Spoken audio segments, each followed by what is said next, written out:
As the model reaches its target speed, a remarkable thing starts to happen. The bow begins to lift through the waves. The model has demonstrated that the hull design was the determining factor in the ship's capability of handling high speeds. But no matter what the hull shape, all ships create turbulence and drag in the water. To achieve high speed, Viking shipwrights must have found a way to minimize drag. But how? At the Oslo Viking Ship Museum, the Gokstad vessel offers a clue. The hull planking is overlapped. It's called clinker building. For that era, it was not an unusual construction feature, but it provides the final piece of the puzzle. On the open sea, a full-scale replica Viking ship shows why. As the ship picks up speed, the overlap planking draws air under the hull, cushioning it against the water, reducing drag and turbulence. According to some experts, it's the unique combination of hull construction and hull shape that accounts for Viking speed. The ships don't push themselves through the waves like a modern vessel does, but it rides over the waves. And that is partly because of the overlapping planks, which draw in a little air under the ship, and partly because of the hull shapes. So how did the Vikings build their marine masterpieces? Here at Roskilde Boatyard in Denmark, archaeologists and engineers have teamed up to construct a replica longship using the same methods and materials as the Vikings used over 1,000 years ago. It's a fantastic piece of retro engineering, and it's yielding important clues about the secrets behind Viking shipbuilding. One of the main things that we have learned is about the craftsmanship involved in shipbuilding technologies and about the knowledge that they had about their materials. The hull consists of oak timbers 50 feet long, yet so flexible that when the boat builder chisels the wood, it ripples. This particular piece is called a stringer. It runs the length of the ship and will hold in place the spars that will take the hull planking. This piece is split out of one log. It can bend a lot without breaking. So I can show you here. Take it in the end here now, and you can easily bend it. Yes, I think 1 meter like this here. Light enough to be lifted by just one man, the wooden stringer bends by up to 14 degrees. That's important because the whole construction here can only stand the force from the sea because it's flexible. So the whole shell have to be flexible. Such flexibility can be achieved only one way, by splitting single planks from massive tree trunks. This involves driving wedges into the wood to exploit its natural fissures. It's a process called cleaving. And for this kind of shipbuilding, cleaving has advantages over a modern saw.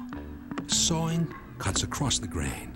Cleaving splits the wood along the grain, thereby retaining the wood's natural strength. The result of cleaving and not sawing is that when you're cleaving like this, you can see we are not following the fibers here. The tree is following the fibers. It's cleaving like it is growing. So when you cleave it like this, you're not cutting the fibers over, you can say. So therefore it gets very strong. Such methods reveal how well the Vikings were adapted to their environment. Their understanding of the potential offered by nature helped them become the best marine engineers of their day. But speed isn't everything. Viking ships were legendary for being able to strike anywhere, apparently at will. That meant one thing. They were not only fast, they were also highly maneuverable. But how did they achieve this maneuverability? Next, with sails of wool, how will a replica Viking ship fare in a race against a modern yacht? And they're off. When Secrets of the Viking Warriors returns after this. And now, back to Secrets of the Viking Warriors.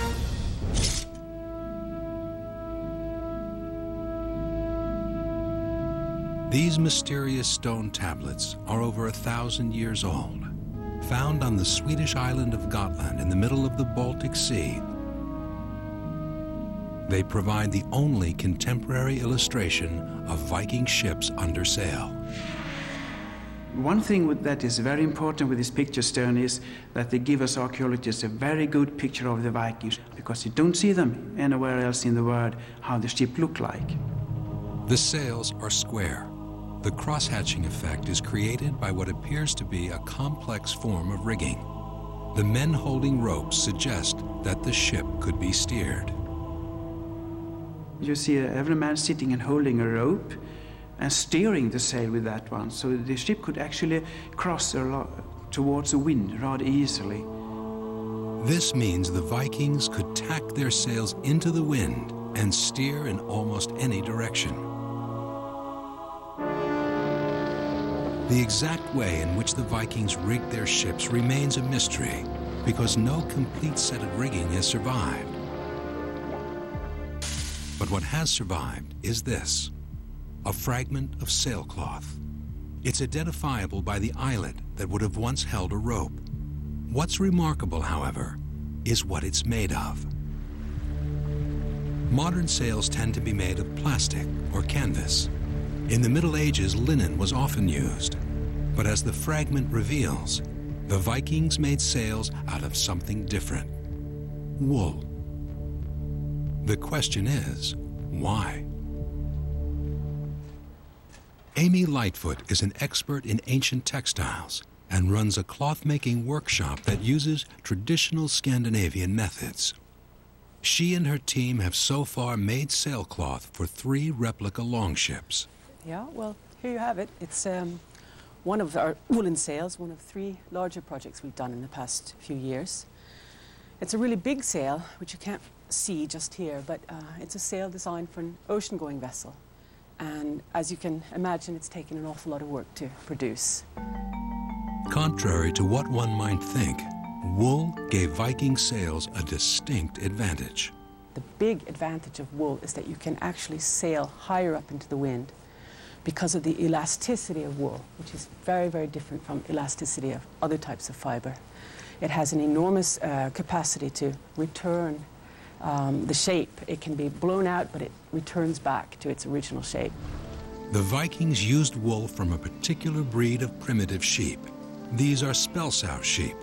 Their fleece consists of a double coat, the outer layer of which is naturally water repellent. The wool from these sheep is quite different from modern breeds. You have softer underwool, which is closest to the animal's skin, and outer, coarser guard hairs, which are water repellent. The wool was sorted and spun into 2 kinds of yarn. The skeins were woven together using a special kind of loom. Modern looms are horizontal, but the Viking loom was vertical, the yarn held in place by free-hanging weights. According to Lightfoot, the loom used by the Vikings produced superior woolen cloth. The genius of the warp-weighted loom is its simplicity. The end product was much more tightly woven, and it made actually better cloth in a way than you can accomplish on a horizontal loom. The tight weave was not only hard-wearing, its density enhanced the wool's natural elasticity and impermeability, important qualities for a sail. In its time, the Viking longship was in a class of its own. But could it possibly match the performance of a modern sailing vessel? Under certain conditions, maybe it could. We asked the marine experts at Roskilde Museum to race a replica Viking longship against a modern yacht. The yacht they chose is smaller than the Viking ship, but actually has the same sail capacity. According to the experts at Roskilde, this should ensure a level playing field. The plan, to sail a straight course along Roskilde Fjord over a distance of 1.5 kilometers, just under a mile. The first ship to reach a designated turning point wins. The race begins. The wind direction seems to favor the Viking ship. Its square sail is ideally suited to sailing a straight course with the wind behind it. It rapidly takes the lead. It's a very long and narrow ship, so it's quite fast when you go with the wind. The yacht's sail array is designed for zigzagging, not straight sailing. On a downwind course, that puts the yacht at a disadvantage. The Viking ship itself is going at the same boat speed as ours when we're going downwind. And it's pretty obvious that we, in a modern boat, have a bit of a problem actually holding on to it. The yacht has to zigzag to make headway. It's clearly finding the going tough, but slowly it's catching up. At the last moment, the yacht overtakes the Viking ship and beats it to the turning point by a hair. But the Viking ship, with its 1,000-year-old technology, has more than held its own. The speed today was about maybe 8 to 10 knots, I think. I think it did very well, actually.